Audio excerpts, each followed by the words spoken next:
It's not good. It's not good.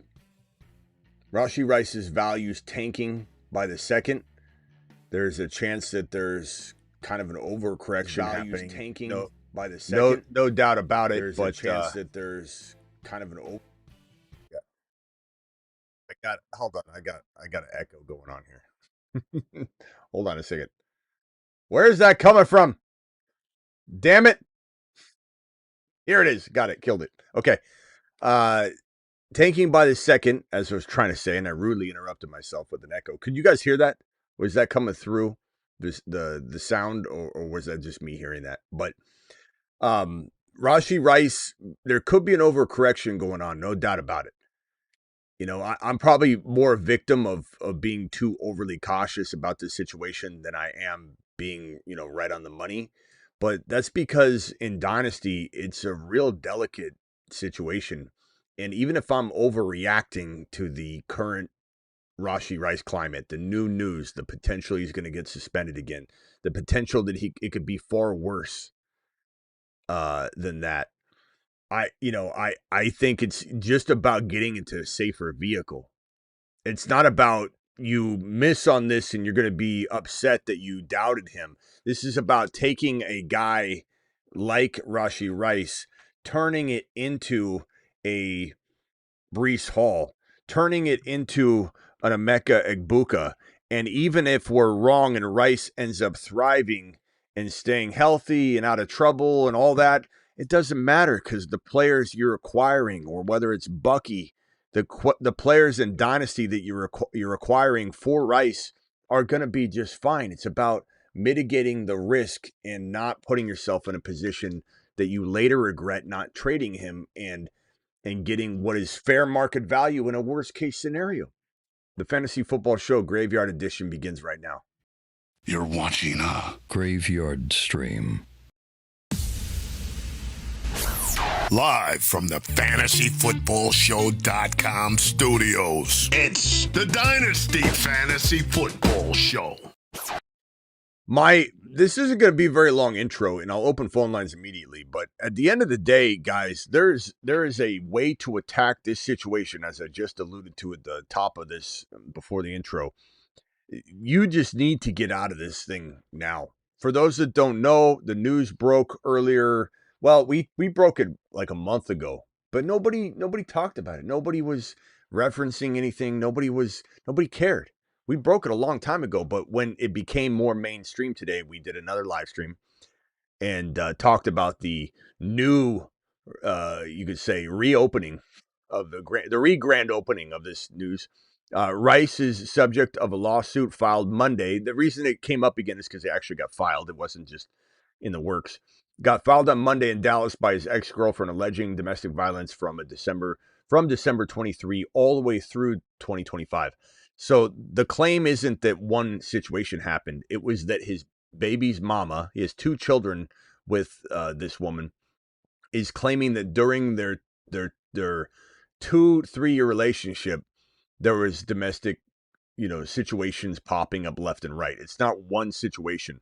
That's what makes this complicated. That even if she's wrong on 90% of the claims or describing the situation, he said, she said, all it takes is one of these situations to be true, like one of these claims of what he did, having proof of it, because the man's on probation for 5 years. He's, about to finish up year 1 of his probation, but he's on probation for 5 years, and the league slapped him with a hefty 6-game suspension. So it's not like he's, it's not like he's a player that that comes with this, this low risk amount of value in fantasy because they're going to slap him on the wrist. He had a 6-game suspension. They've already been heavy-handed with him.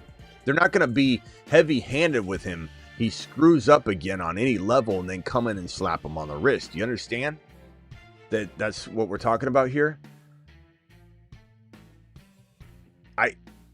At the end of the day, and then this popped up, which was good news, just so you guys know that there is some, and I don't want to say good news because I'm not trying to say that there's a good or bad side of this, But we have to look at it from a business perspective, business being fantasy. I don't care what anybody says. We have to. It's what we do. It's what I do. I'm not going to dial back and, we'll address it later. It's touchy. It is what it is. We chew gum and walk at the same time. This coming out, the statement from Rashee Rice's attorney on October 9th, 2025, well after the parties' relationship had ended. Miss Jones, who's accusing the baby's mama, stated under penalty of perjury in a sworn affidavit for non-prosecution that Mr. Rice and I, quote, Mr. Rice and I had a verbal argument, but he did not put hands, paraphrasing, on her.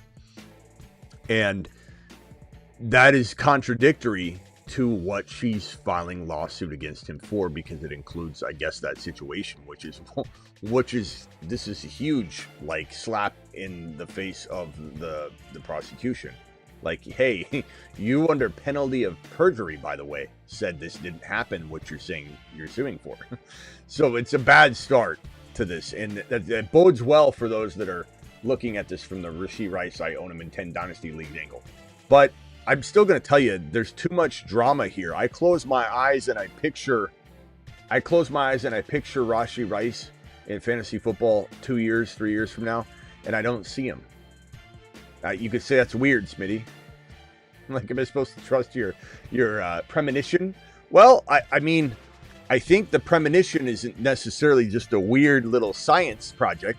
I think it's years and years and 20 plus years of experience of these situations are feeling kind of fishy in KC. KC, what did they do with Kadarius Toney? That situation, they misjudged that. How about Justin Ross?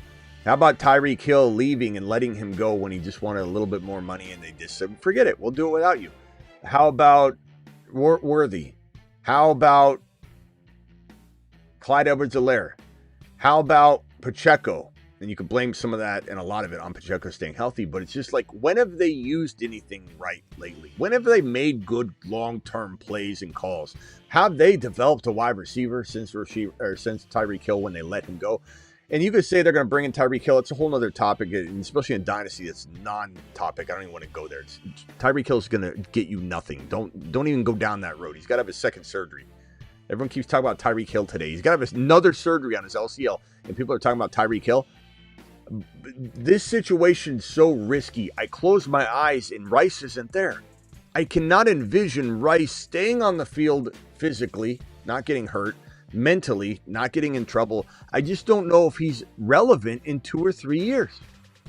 And there's a good chance that this team, if they feel the same way, drafts Jordan Tyson, Carnell Tate, or Mekhi Lemon at this number 9 overall pick. And that will be very telling if they do draft one of those 3 wide receivers, because it means that they're really fearing that Rice is going to either not be there for him or they're giving up on him to a degree. Let him play and all that, but they're just like, I don't know if he'll be there. Let's grab another guy. Who knows? And part of me is like, do we want him to do that? Because they screw up every wide receiver situation they've had since Tyreek Hill left.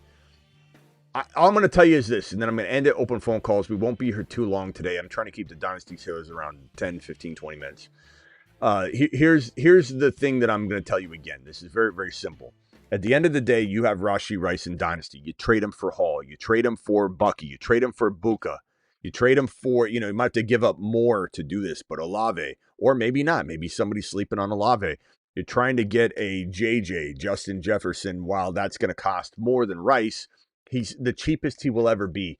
Go after these moves. Do it now, because even if I'm wrong and Rice ends up being a baller that's 7 feet tall and just exploding, and everybody's like, damn, I can't believe I doubted him. Look how good he is. He's going to be this good for 5 or 6 years.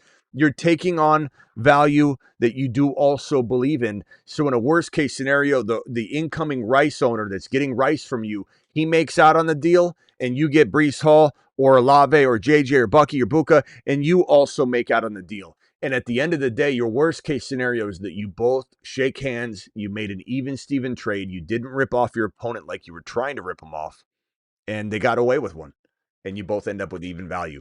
That is your end game. That should always be your end game. You should never make a trade that if you miscalculate the player you're trading away, you lose the trade. Your trade should always be, if you miscalculate the player you're trading away, it's even Steven. and then you didn't even get burned. You get to be happy for your opponent, who then comes back to you because you made a nice trade with them. That's it. Phone lines are open. Dial in. We will not be here long. 2-minute, maybe 2-3 minute opening statement, a conclusion, then cycle through the phone line. But this will be a short live stream. We're already here for, how long have we been live? I think we've been live for 10 minutes. So we're going to do about 5 minutes, 6 minutes of phone line. So you're live. Who's this? Who are you calling from? Where are you calling from? Mike from San Diego, Smitty. Who are you calling? Who do you represent? Who are your people? I'm here to defend Rashee Rice and versus Olave. Actually, I saw the last live stream. I was a little late. Olave. I think if I had Olave, this might sound insane and people can laugh at me. I think I would send him for Rice and try and get a nice on top. Because the way I look at Olave, nice on top. Wait, pause, bro. Wait, hold on a second. Let me get Travis in here. All right, go ahead. Say it again. like a. You're trying to get a nice. I would trade Olave for Rice for a nice +1, maybe a first round pick, maybe a decent player. And the reason why is I think of Olave kind of like I think of Tua, where Tua had that 2023 season, no concussion issues, went through it great, his value skyrocketed, and then 2024 came around, and then we were right back to where we started. And so I kind of see this the same way with Olave. He had a top 10 year in fantasy. Hey, maybe if I can flip him for Rice and a +1, that's a money move if the situation clears up. So yeah, look, I'm not gonna say that your argument is lacking some sound argument, points, but especially if you get a first rounder. But I don't think you're gonna be able to trade a lot. I mean, maybe you could trade Olave or Rice in a first rounder, maybe. A lot of people are panicking on Rice. I hope. I'm not gonna say they're wrong. No. I don't know. Maybe they are panicking, but I bet you they're not panicking as much as I'm trying to get people to panic and make smart trades away. Usually people are real slow to react to this stuff, in my opinion. But maybe in your 1 or 2 leagues you experienced panic, but I don't see panic yet. That's why we're getting on top of it. Well, now. In my Dynasty league, before this news broke today, the past few weeks, I was trying to deal him for Terry McLaurin in a 27 first, and we were talking about the guy wanted to wait and see, and obviously today this news happened, so people are kind of scared about this news. I mean, it's not good news. So yeah, I think there's still time, but interesting. I would say I would say this though, like if Rice ends up being worth nothing, what if your first rounder is like the number 11? Sometimes people act like first rounders solve all these problems, and you're not guaranteed anything, And I know what you're saying about Olave. Could he get another concussion? Yeah, I mean, there's that risk. He came off a good season, but he gets one more next year, and we're right back to retirement talk. Maybe. So. Maybe not. I mean, he could get another one, and they don't say we're like, "Wow, he's still going to play, huh?" I don't know. I don't think he's. I don't think he's one hit away. I think if he has like like 2 more, then we're gonna have that conversation. But I think 1 more, we're still not there. But 1 more compounds usually, right? I mean, you get one. It can. Likely. It can't. Not twice as likely. There's no science to it that guarantees that. But the likely you're more susceptible to the next concussion, every concussion you have. But it's the other usually. It's not a hard rule either though, because any concussion expert will tell you anybody that claims to know anything concrete about concussions is full of it, because it's the brain and it's a mystery. And the other thing too is like, look at Brandon Cooks. He was so concussion susceptible, and he hasn't suffered one in years. Sometimes I forget he's even in the was even in the league. That guy, he overcame it, but I don't know. It's so hard to say, my man. I mean, he had a lot of concussions. I mean, in college I think he's had. I don't even know if we know, because in college they weren't even necessarily all accounted for, probably back at that point. I'm not saying it's fail safe. I'm saying it's a high risk, high reward. Yeah, trade. I don't hate it. Nothing happens to Rice. It's not a horrible approach, but I'd rather have I think I'd rather have Olave than an ambiguous late round first. If you have a chance of it being like a mid to early, then I think it's different. But I think I would rather have Olave. But it's a good argument. It's a sound argument. All right, thanks, man. Appreciate you calling in. Call back if you got another one. Thank you. Yep. All right, Travis, what do you think about that? If I gave you a unknown, you don't even know if it's mid. It's probably not the worst team, or it's probably not the best team in the league. So it's not guaranteed to be 12. But let's say it's a little bit ambiguous pick. Would you rather have Rashee Rice in the pick or Olave? Because he's right. There is risk with Olave too. No, I'd rather have Olave. I think in terms of injury, yeah, the concussion thing you worry about. But, Rice has his own question on injuries now too. He's, like I said, he got hurt at the end of this year. It was a hammy, I think. And then he had the other injury the year before. And the only other thing I wanted to say was, like, in terms of comparing him to Tua's a quarterback. And quarterbacks get hit a lot. I get he gets tackled, but quarterbacks, you have someone rushing at you every play potentially. So, depending on if Tyler Shuck wasn't there, and like they were bringing back Derek Carr, or you had Rattler in there again or something, or someone throwing hospital balls left and right, then yeah. But as long as Shuck is a decent quarterback, I think that alleviates some of the worry on Olave too, because not only he's going to have production, but he's not going to have a quarterback lead him into balls that he's going to get his head knocked off. Yeah, I think, and also. Real quickly, Flyer says that oh wow, I didn't know that he didn't put hands. No, bro, the claim that Rashee Rice put hands on the baby's mama situation. That is one scenario, just one scenario that the defense is saying you were under sworn testimony that it was just a verbal argument and not physical. And then part of one of the arguments in the lawsuit were that in a specific situation, he had put hands on her. And the defense is merely saying, this is already inconsistent. And so that's all it was. That is one incident. She said it happened for 2 years. Okay, so you said you feel better about it knowing Rice didn't put hands on her. That's not necessarily right or wrong. We don't know. But she's saying that the situation went on for years. So that's just one specific scenario. So just to make you, I don't want to change your attitude on Rice again, but you're not in the clear on that. That's just the one identified in the lawsuit scenario that they've already struck down. So I just want to make sure you know that he seems like a dirtbag across the board. Yeah.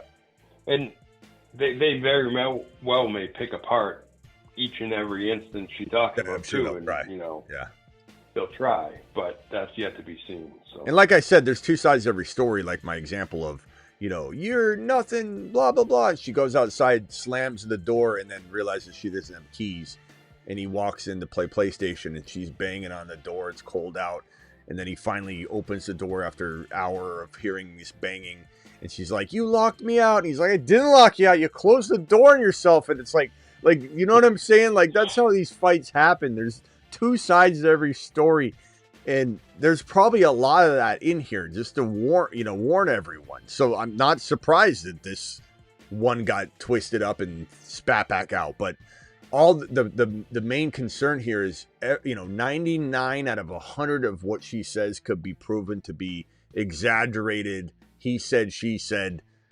Complete, everybody's exaggerating, and there's, imagine going up to imagine right now, you're watching the show, any one of you, so John, or TF Flyer, or Simi Valley, who I appreciate you being here, Simi Valley, Aldi, any of you, imagine somebody goes to your last 3 or 4 exes and says, was he a good guy? Like, what do you think they're going to say about you? Imagine what the story they'd tell, what song they would sing. And the same thing goes for Tyreek Hill. You interview Tyreek Hill about her, he's going to sing a song that's very different than probably the real song. But The problem is with Rice is that if 99 things that she says didn't happen the way that she's mapping them out and they get shot down, he's on probation for 5 years. If one of them is wrong, if one of them is accurate and he ended up, there's evidence somewhere about some sort of crazy abuse, and it happened within the time that he had already been on probation.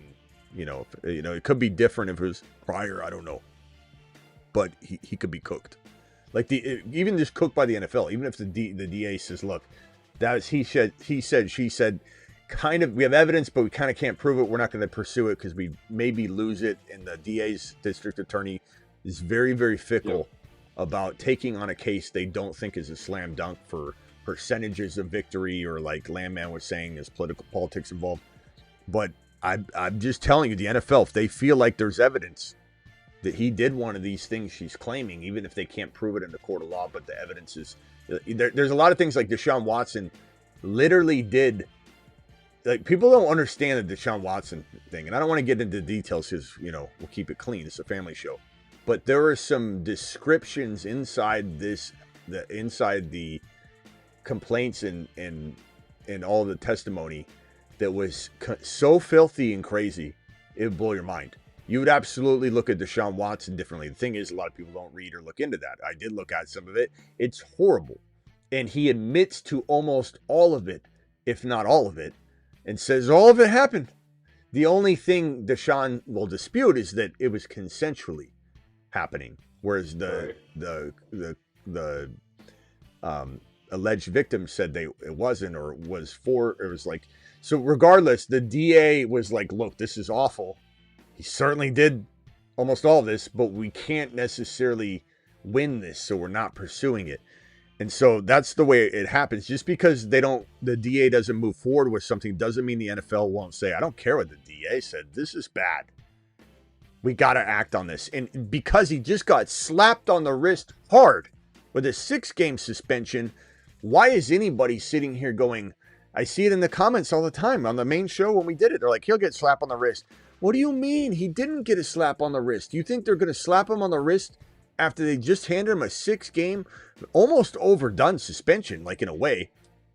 I don't know if it was overdone. I mean, what he did was a cowardice act, but the fact that nobody actually got seriously injured, he got lucky, and many people think they overreacted on the expectation, I guess is what I should say. Like, do I think he should have been suspended a full year? Actually, I do. But based on the way that the NFLPA and the league handles these things, it was made very clear that 4-game was more likely than 6, and that the NFLPA had precedent to fight it if it was 6. And Rashee Rice just accepted the 6-game suspension. And so it did seem over the mark based on what tradition would have it. And given the fact that nobody was seriously injured. So it ended up going in that direction versus...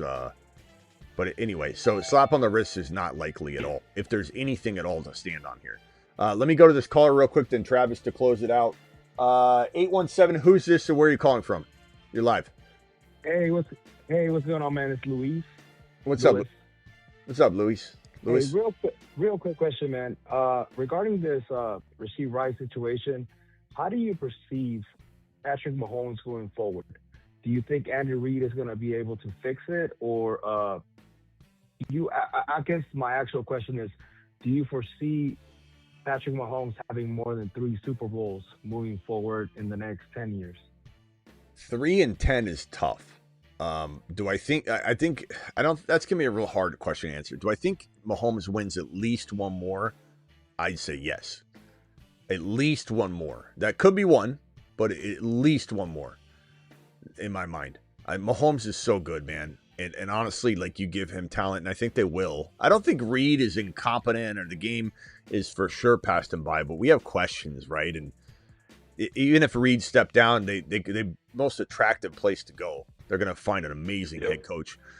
So Mahomes is, he's a chief for life, it feels. He signed a 10-year deal. Who does that? Mahomes, because he wants to stay there. I think that this year anyway, it's going to be a little bit more I'd say a soft landing for him because he was the number one quarterback in fantasy pretty much the entire season or a big portion of the season, then right into the injury. And I think he still finished like 10 or something like that. I forget, 13. He didn't play. Yes, sir. But Mahomes, he did that on it with his legs. Like he carried the team and became the number one quarterback in fantasy again. He was unbelievable all year. He finished 11. It's weird how people even don't remember that he was the number one fantasy football quarterback, like right up until right around when he went down. He was kind of dancing in the 1, 2, 3, but like he was always like 1 or 2. And without his legs, though, and I'm not saying he'll be incapable of running, and he's such an athlete. Like I could see him, people going like, how do you run that 45-yard run? He just came back from an ACL surgery. But Mahomes is going to have a little bit of that dial back. So I think it's going to be a soft landing for him this year, like QB 7, 8, 9, 10. It could be 11, 12. I mean, it really could be anywhere in there. I think I'm not drafting him as my QB1 with a lot of confidence. I think what I do is I'm going to own a lot of Mahomes in best ball because he's going to fall to round 9, round 8, 9, 10. And I compare him with Dak. I compare him with Purdy. I compare him with, Trevor Lawrence. I compare him with Shuck and Dak and Mahomes together.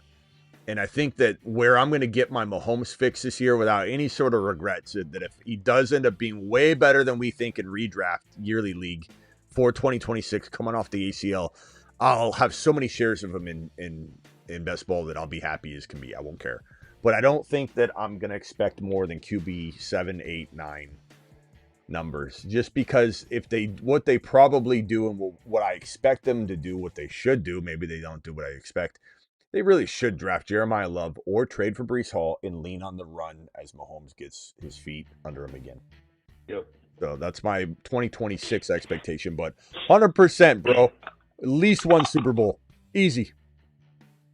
For sure. Okay. And then the other one, I'm sorry to interrupt. This year, did you see either? I mean, I hope you do. Pats fan here, big JD5 fan here. Do you see either JD5 or Drake May finishing top 3 when it comes to fantasy scoring? Well, I mean, May did. So May's already done that. So May's certainly capable of. But what it'll come down to too for May is getting that weapon. Teams are going to focus on May a lot this coming season, man. If they don't get a weapon that makes it near impossible to do that, like May's going to walk in, and it's like you don't want them saying, this is how we shut May down. We saw it.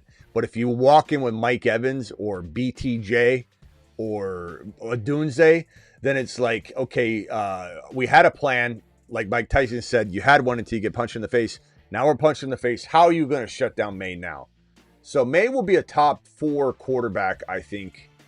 Top 4 or 5 quarterback no matter what, I think, in fantasy. But he could be the difference between him dancing in the 1, 2, 3 all year is getting that big name wide receiver. And I shouldn't say no matter what. There is a world where he walks in this year, they don't address the receiver position, and Drake May just has kind of a JD5. I'm not saying it has to be injury, but he could have some sort of relapse where we're like, oh my God, what the hell is going on here? Like JD5 had obviously injuries, but even when he was on the field, it wasn't right. So I think that there's, I mean, I guess the way I'd explain it too is, didn't JD5 feel like an absolute lock?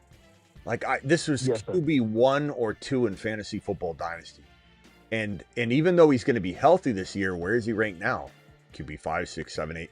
Like no one believes it anymore. Like it got ripped from him that quickly. So we just have to be careful not to overdraft Drake May in dynasty startups or whatever, or own him in every league until they get that wide receiver situation fixed. And I hope it's a BTJ or an Adunze or some weird trade up to get an elite top 3 wide receiver in the rookie player pool, but I don't think that'll happen. But if they go after just like Wandell, I'm not going to be that pleased. I'll be happier, but I don't know if I'd put him at like 1. I want more. I want better than. So Alec Pierce would be interesting. It would be I was just enough. gonna say that's what like the local beat writers are saying right now is that if Pierce doesn't get the tag, if Colts don't keep him, they might go hard after him if they can't get a better guy in a trade. But So I wouldn't even. right now, that's what it sounds like. But I'd have Mike Evans and Alec Pierce on the team if this is my team. But yeah, I mean, Alec Pierce might be enough. I think Dobbs would be very good, but it's not the best attempt. Like, you need to try and go get a top 5 capable wide receiver. And BTJ, while he's broken, or a Pickens, you offer the world on the tag. And then once you get him on the tag, you sign him in unison. You sign into a long-term deal. Pickens would be my number 1 target. Yeah, that's a dream. Yeah, and as soon as he gets tagged and he wants top 5 money, and Jerry's like, "What? Top 5 money?" As soon as that starts getting, you offer that 31st pick and whatever you go get Pickens. You make it uncomfortable. You offer Jerry an offer he can't refuse, and Jerry thinks he's so good and stuff. And even though it's a 31. You can say you got a first rounder. Yeah, I got a first rounder. I've been in this racket a long time, and and I know everybody. Pickens, he doesn't want to pay Pickens wide receiver 4 money. He doesn't. It's going to get messy. It's going to get real messy, and Pickens deserves every dime of it. And Jerry doesn't know that. So this is going to get wild. All right, my boy. Appreciate you calling in. Calling anytime, Lewis. If I make, what about JD5? What? JD5. What do I think is going to happen this year? Do you see him finishing as a top 3 quarterback by any chance? He could. I don't know if I'd lock that in, but he certainly could. Absolutely could. I think he finishes in the top 6 or 7 for sure. Same thing with sure. That, but also he needs the receiver like May. So we'll see what they do. Debo's gone. McLaurin has to. If McLaurin isn't healthy or producing, then I don't see it happening. So if I'm Washington, I don't put all my eggs in the McLaurin basket. They at least need to go get that Dobbs or that Alec Pierce or something to put alongside of McLaurin. Plus, McLaurin's got 1 good year left before he starts dropping off like Keenan Allen. Like 33? Yeah, McLaurin. Yes, 32. Yeah. McLaurin is Keenan Allen in 1 year from today. So you want to just throw a new wide receiver in then, or do you want to just mix them in now? And so I think if they get an Alec Pearson, it protects you, because if McLaurin goes down, then JD5 still could be top 5. But if you just rely on McLaurin, who's an older wide receiver who couldn't stay healthy last year, you lost Debo, you have no depth at the position at all. If you literally just be like, let's go out and get I don't even like Jennings that much, but Jennings would be okay. But I want more than that. I want Dobbs or Alec Pierce at least, and then honestly, Mike Evans. If you pull Mike Evans in with McLaurin, this could be a top 6 or 7 team in the league right away. Oh, for sure. Okay. And then the last one, I'm so sorry to go ahead and keep on spilling the beans. When are you gonna start the Wild Wild West? I've asked you this before. I just want to know. Well, the audience know. The Wild Wild West will start draft probably in March, April at the latest. For sure. Because the Wild Wild West is always going to be wild. We drafted in week 4 or 5 last year to be wild. Everybody got to see what everyone was doing. It's kind of fun because you had 3-4 weeks of production. You're like, I know now. I understand the assignment. And then we drafted. It was cool. This year we're drafted hella early. It's redraft. Now, the spots will be given away in different ways. A lot of times, super chatters are getting them. The first person to drop a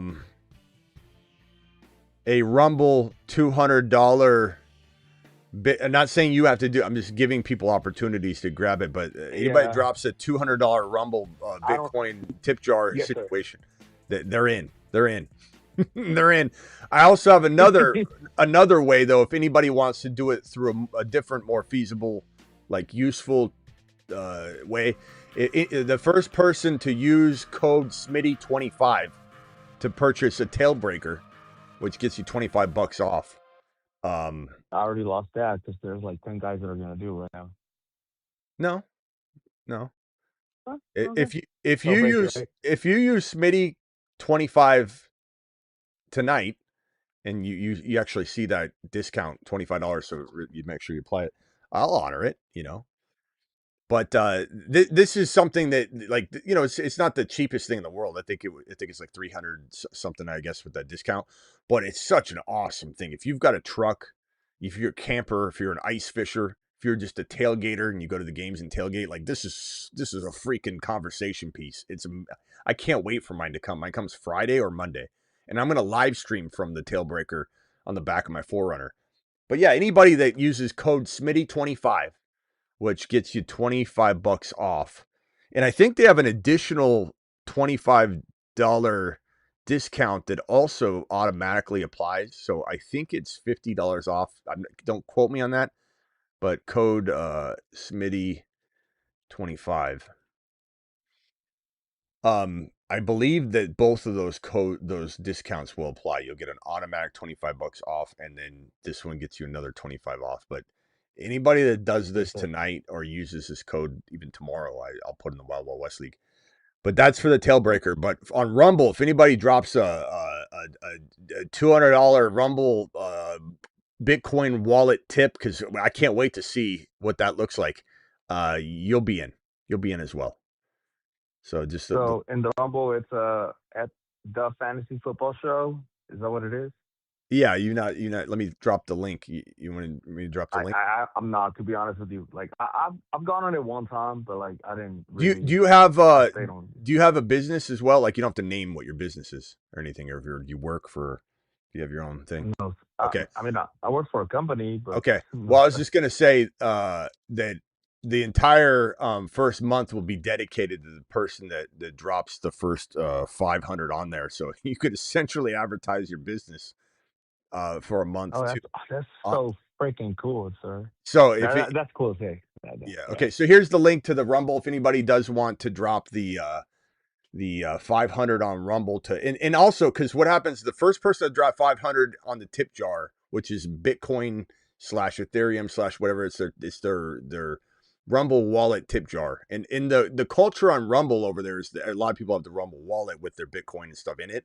And so it's not necessarily the same culture on YouTube, but if anybody does have the Rumble wallet or has a wallet, you don't even have to have the Rumble wallet. You could have any kind of wallet. If anybody drops the 500 in Bitcoin over on there, ignites that next Monday or the next day, maybe a Rumble show that is at least one day a week, but might be, I'm trying to get it to be 5 days a week. And the whole first month will be dedicated to that person, and they'll be brought to you by that person or whatever. So if it's your business, you could do that too. But that'll ignite the show. If nobody does that at 10,000 followers, the Rumble show will start. I'll start the Rumble show at 10K once we get 10,000 followers. But anybody can ignite it early by just dropping that 500 of Bitcoin. But anybody that does 200 will get into the Wild Wild West League. And that tailbreaker thing, I just looked it up. When you go on their website, if you sign up, for the email thing or whatever, you get $25 off your first order on top of it. And yeah, I think if you order one, it's free shipping and free tax too. So. Yeah, if anybody does that, email me at Smitty@thefantasyfootballshow.com, and I'll show me the receipt that you did it, or whatever. You don't have to show me you just show me the receipt, and they'll confirm with me at Tailbreaker. But anybody that gets one, and again, this is cool because this is such a good conversation piece. I can't wait to get mine. Comes Friday or Monday, and I'm gonna do at least 1 or 2 live streams a month, at least, from the Tailbreaker from the back of the 4Runner. All right. One last thing. All right, last thing, bro. I'm really. What do you? Is this the Lewis show or what? I promise. Okay, go ahead, Lewis. Real quickly. I don't really. I'm last thing. I'm hanging up. up. I never really talk. Okay, so that's fine. Other than the Wild Wild West, are you doing any other leagues? Yeah, hang tight. A lot of them are going to be through the Patreon. I give away spots in the Patreon, or we'll just create. You'll see it. It'll be all over. We'll be talking about it every day. So hang tight on it. Yes, sir. All right, man. Hey, Travis, you're the shit. Go Patriots. All right, later. Thank you, Lewis. Hey, go Pats. Later. Lewis. All right, Travis. Lewis took all your time up. Final thoughts?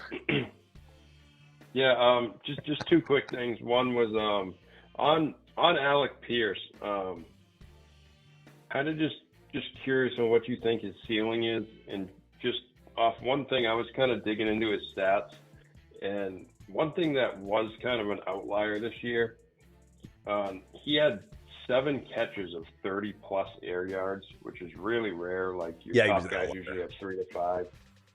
I mean, Jason had 10 this year, and Pierce has always kind of been just a deep guy. Like, do you see, a bigger ceiling opening up if he gets with a Josh Allen, a Drake May, even a Mendoza, whatever? Or do you think he's more of like a big play guy that can get 1,100 yards, 1,000 yards, and that's kind of his peak? I think I probably view him as I don't want to say like his ceiling's like T. Higgins. I use T. Higgins a lot. But T. Higgins is the perfect player that constitutes not a wide receiver 1, but as close as you can get. So I think T. Higgins makes sense. I think I like him, but he's been in the league 4 years, I think, 4 full years. And granted, the situation and the Colts have been kind of up and down. So yeah, I'm trying to think of a receiver that makes sense.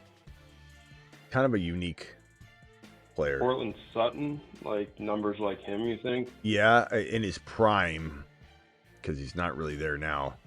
I was gonna say Cortland Sutton, but then I pulled back because he doesn't really.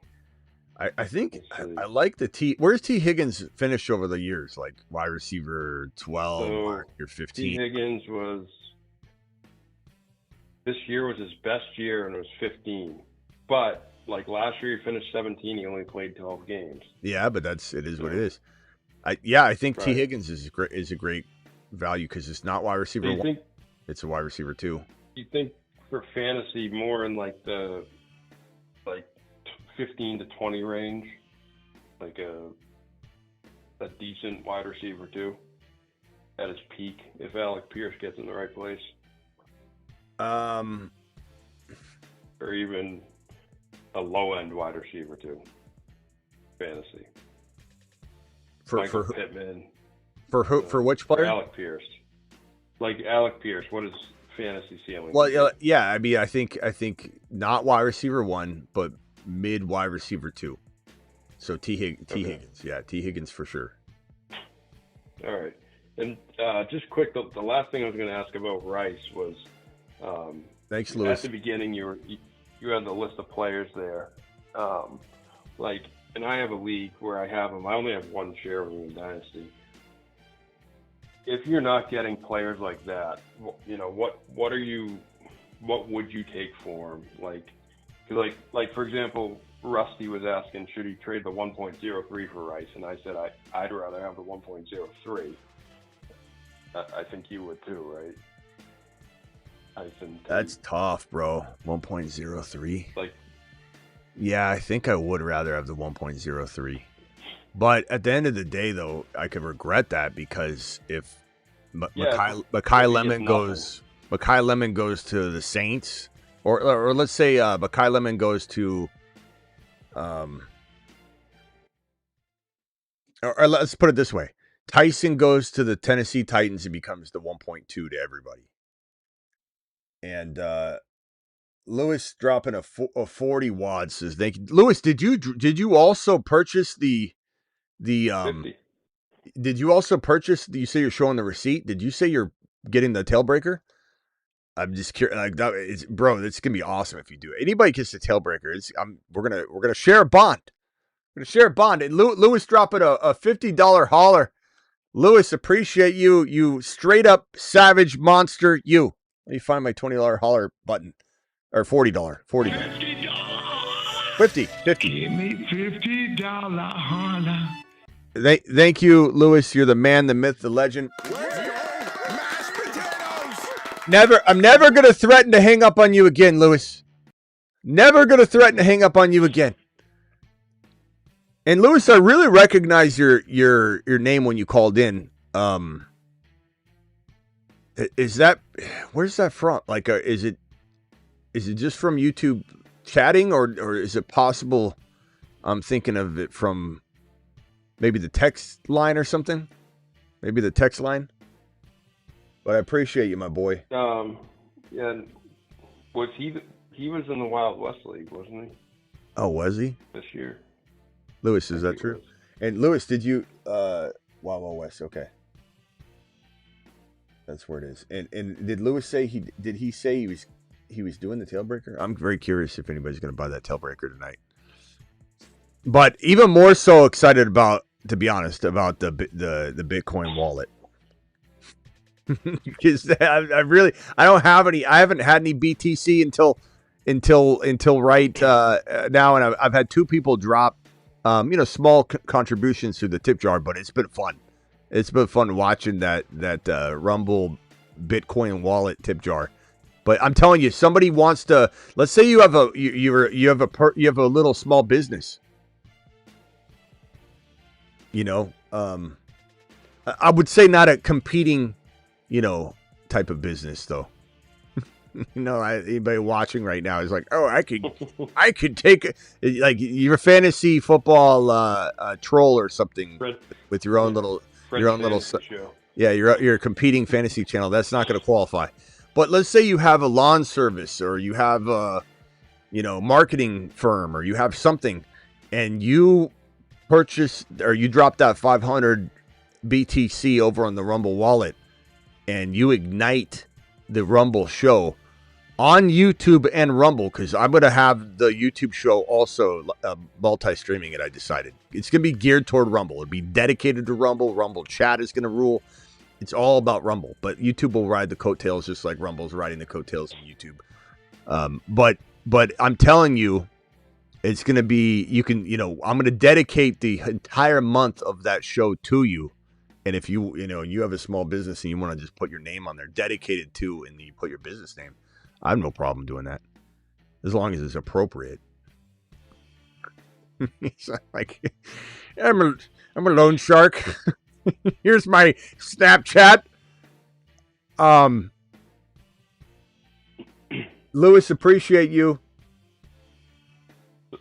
So I guess actually it's a good question. Like, in terms of the first round, like, thank you, Lewis. Like you said, if Rice comes back, I guess you could regret the 1.03. I would take the 1.03 for him, but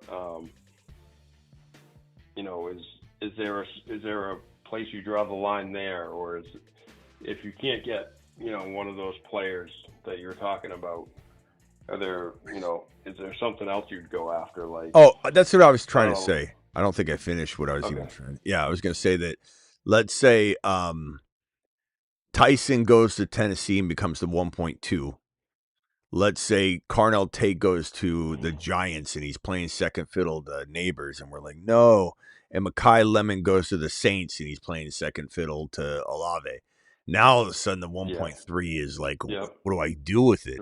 So like, do I want Rice over that? The answer is yes. Would I take the gamble? I think so. But I mean, Rice has still got, when you're talking about that risk versus Rice's risk, it's a similar risk level. I don't know. Yeah, that's a good point. I probably want more. I probably want the 1.3 and something. And if not, I don't know. It depend on the allocation of Rice shares across all my leagues too. If I have Rice in two places, I'm dumping them for the 3. If I have no other shares of Rice, I probably just hang on to it. And so let's see. Yeah, 12-man 0.5 PPR. He was asking, should he trade the 1.03 for Rice? Okay. What's weird about that is, like, now I don't know that just because you flipped it that I'm going to agree with what I just said. That's how confusing it is. It's like, okay. It's a different standpoint. It's like, now I'm coming after him. If I guess the same answer then, if you don't have any Rashee Rice shares, I mean, maybe take a stab at it. But if you only do one Dynasty league, then I'd say keep the 1.3 because I don't want you to try risk for more than Rice. Yeah, I wouldn't risk your entire Dynasty on that if it's your only Dynasty league. So And then who is it?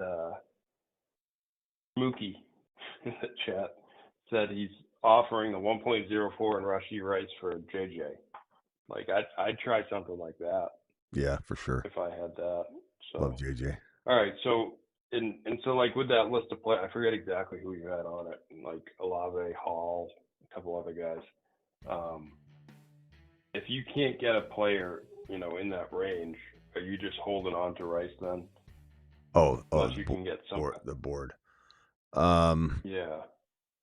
I mean, there's a lot of other names I didn't mention, so it just depends. Right, but just kind of in that range, like would I take a Millen?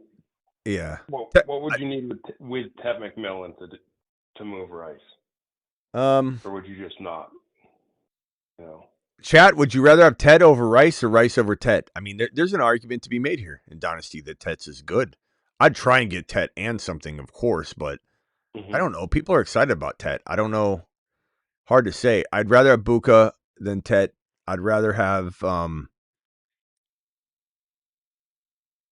I'd take Tyson or Tate probably straight up, but the same answer. I'd have to have. If I had multiple shares of Rice, it'd be easier to do that. And if I had no shares of Rice, maybe I still do it. But and that goes to the psychology of trading for the 1.3, which guarantees you Tyson or Tate, or trading for Tyson or Tate, and then you want it more because you actually have the player, which is just the psychology behind it, which is why I say it always, even to me, it even tricks me. The longer you wait, the more your picks are worth more because people start attaching names to them and everything. But I'd probably say trade Rice for, in general, Tate or Tyson. I don't know if I'd trade him for like JMO. I don't think I'd trade him for I wouldn't think so. I wouldn't trade him for MHJ. I wouldn't trade him for Michael Wilson, even though I like Michael Wilson. BTJ, probably not, but I think BTJ and something big would intrigue me, but I might regret it for the rest of my life. Let's see here. Yeah, I don't know. I mean, then you get into the running backs, but Ted, does everybody like Ted or Rashee Rice? Please vote in the chat.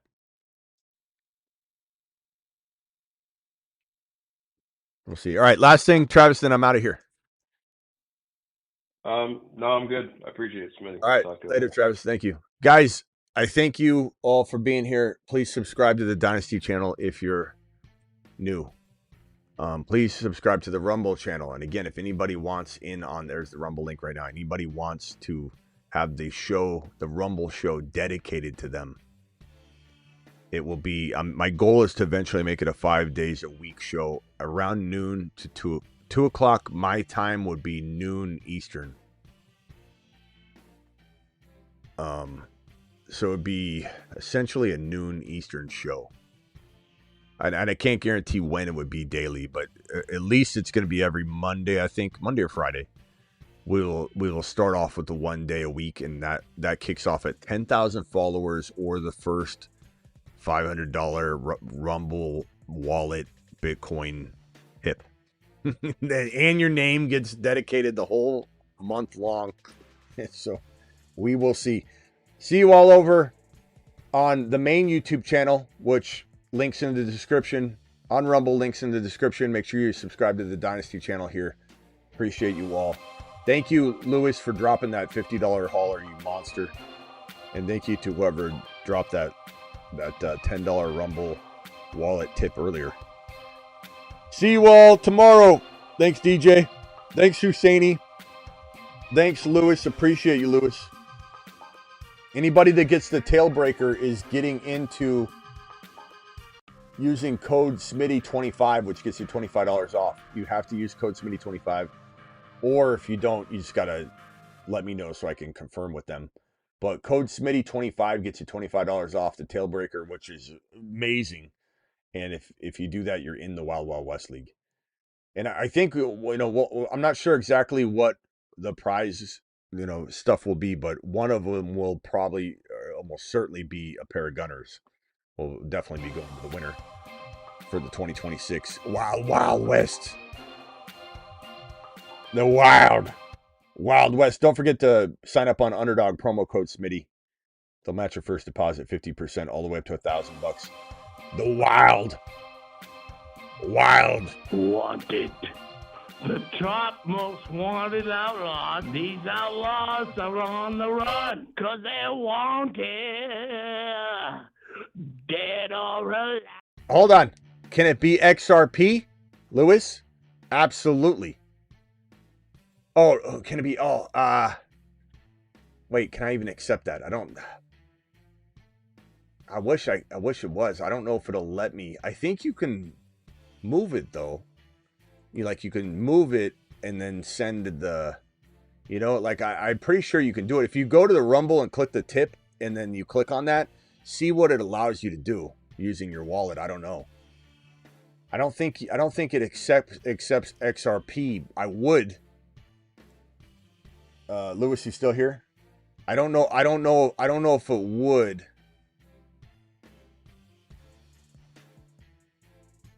I don't know that it would.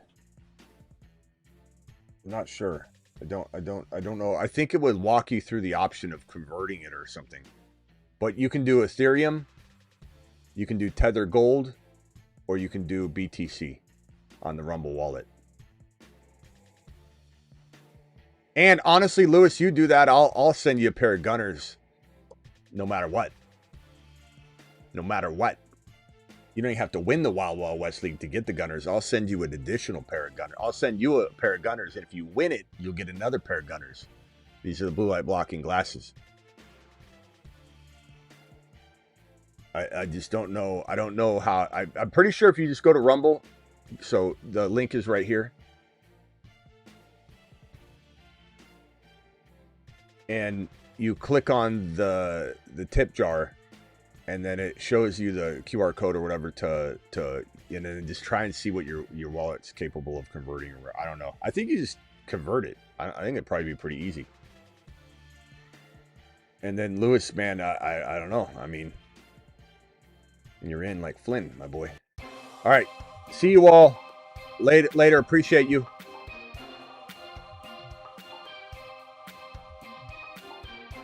And Lewis, that was 200s. 500 ignites the show. 200 is for the Wild Wild West. Whatever you choose. You're the man. Gunners coming your way either way if you do that. See you all later. Lewis, appreciate your super chats tonight. Travis, appreciate you. Lewis, thanks for calling in. Thank you, all of you. DJ, Husseini, Flyer. Who else is here? Bello. JR9655, appreciate you. Mookie, appreciate you. Travis, thanks. Caps, appreciate you. All my mods, if you're out there, Simi Valley, I saw them earlier. I don't know where Blackbeard and Sick Nasty are, but if you're out there, I appreciate you. Dose.